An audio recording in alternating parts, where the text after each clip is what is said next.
Hello, this is Richard White again. Today's fly is a variant on the Gartside Sparrow. I think of it as the Black Sparrow.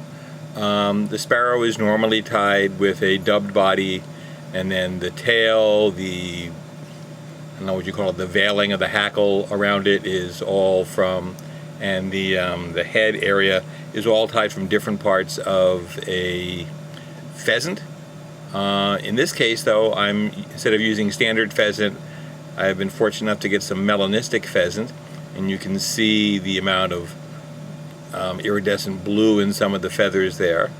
And I also have a very blue-black iridescent body on this particular one.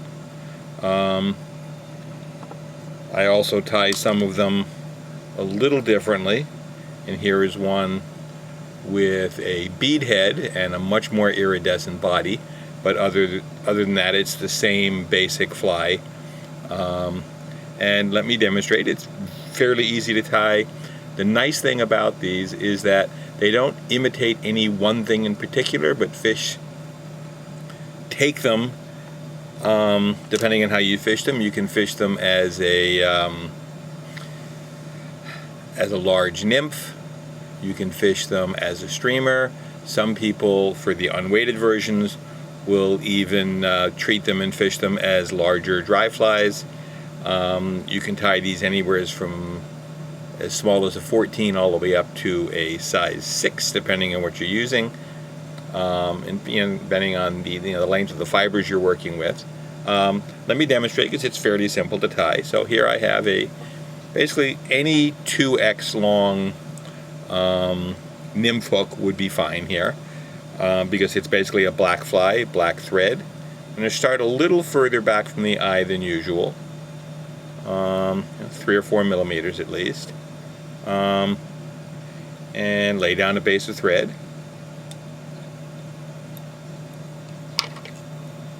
Clip off the excess.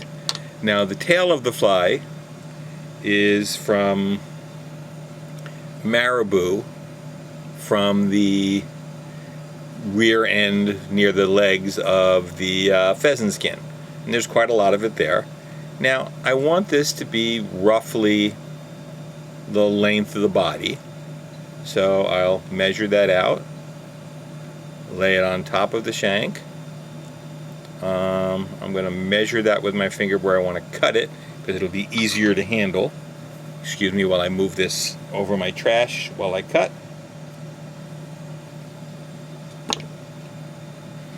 Now that that's cut to length, lay that on top of the shank while pinching it.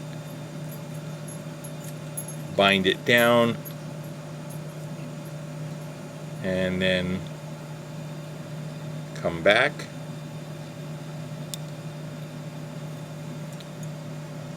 Now I'm going to dub the body, and to dub the body I'm going to mix a fairly simple black dubbing.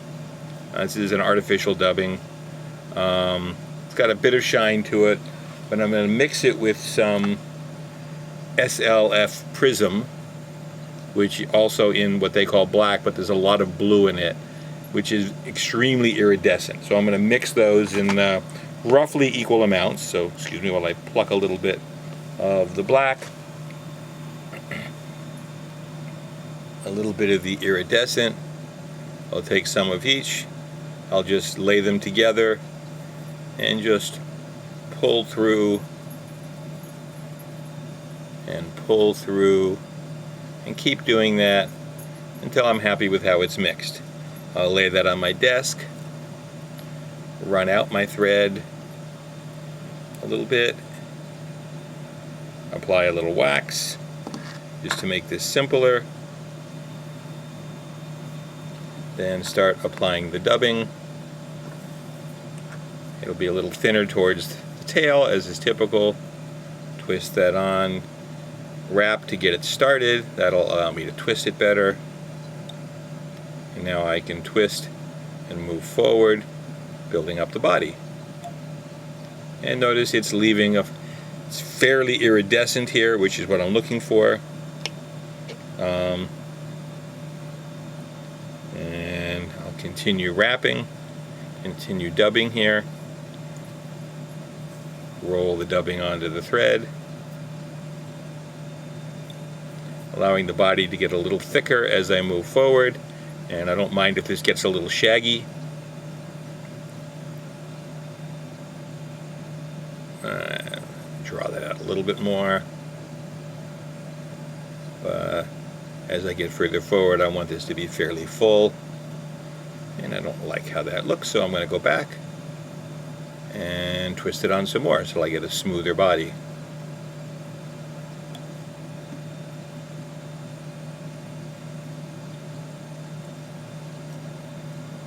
And just a bit more dubbing, not much, to finish that up.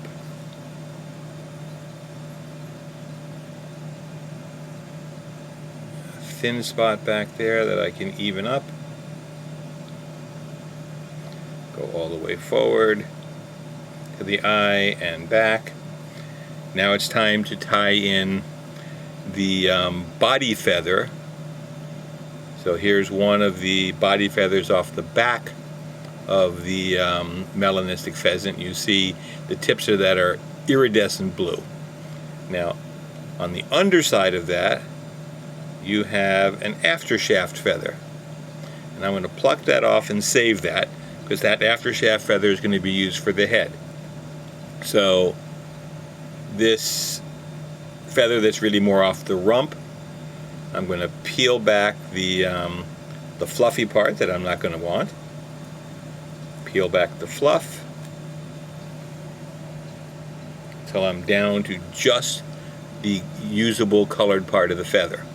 Then I'm going to grab that, see if I can do that on the screen, by the tip, and pull the rest of the fibers back.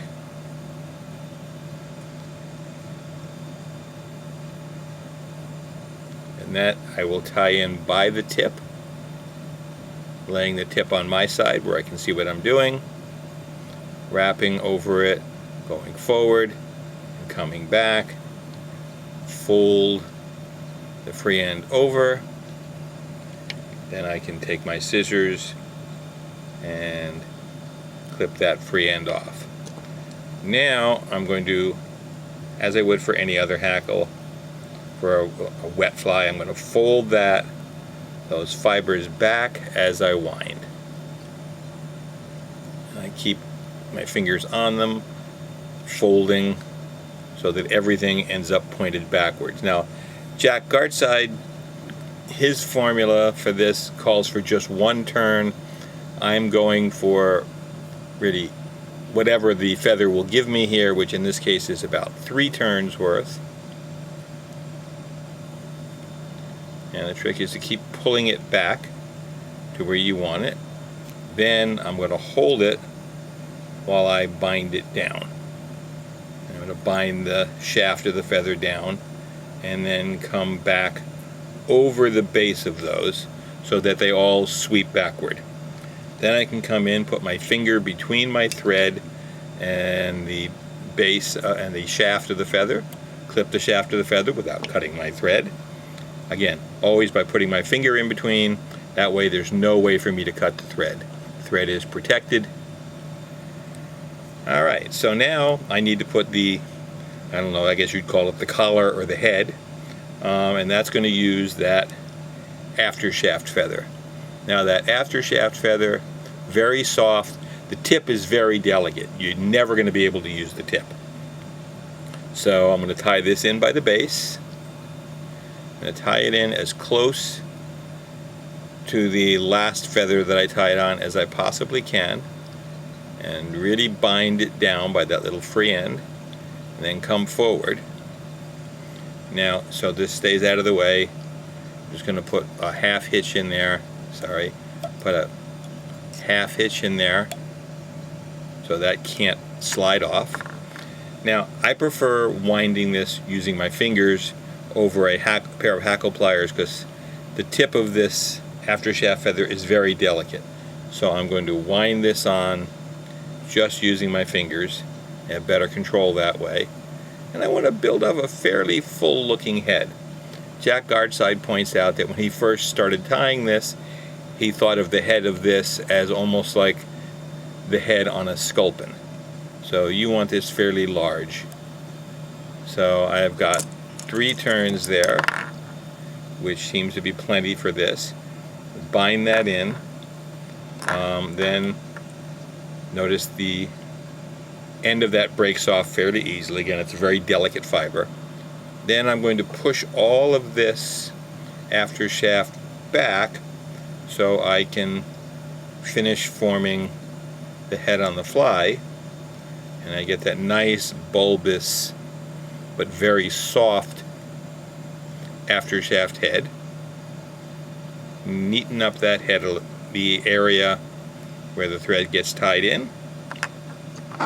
Now, I don't want to get head cement into that soft fiber, so I'm going to lay the head cement on the thread and then whip finish with that, and that will allow me to keep the head cement only where I want it.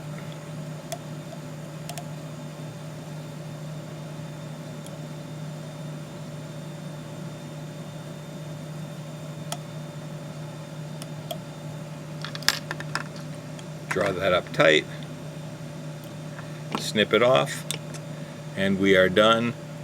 And you can see the iridescence in the body, and as I turn the fly, you can get hints of that iridescence in the long fibers that trail back. You can see how in the water, if you fish it like a streamer, that will look more like a small fish. If you fish it like a nymph, those could be legs or even the wing. A larger head, but all of this is very soft. It all moves in the water very well, but again, a little easier to see for the fish, but not something that leaps out at them. Very effective flies, simple to tie. Melanistic pheasant has become much easier to get. They're doing very well in the wild. So if you go pheasant hunting, you may see some of these. Anyway, so that would be the Black Sparrow takeoff on Gartside Sparrow. I hope you enjoyed that. If you have any comments or questions, please enter them down below. And I hope some of you actually subscribe to the channel. Thank you very much for watching. Bye-bye.